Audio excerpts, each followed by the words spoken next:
On PC and mobiles, I will show you in a few moments how to join ReVanced Discord server. It's the same method on both PC and mobiles.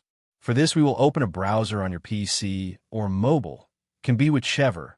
In my case, I will use Microsoft Edge. Now click on the URL bar and type this URL to be able to join this Discord server.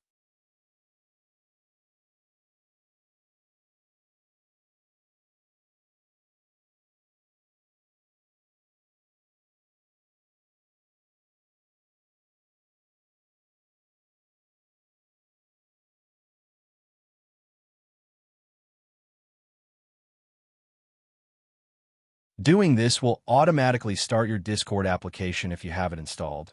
Then click Join, and you will have access to the Discord server.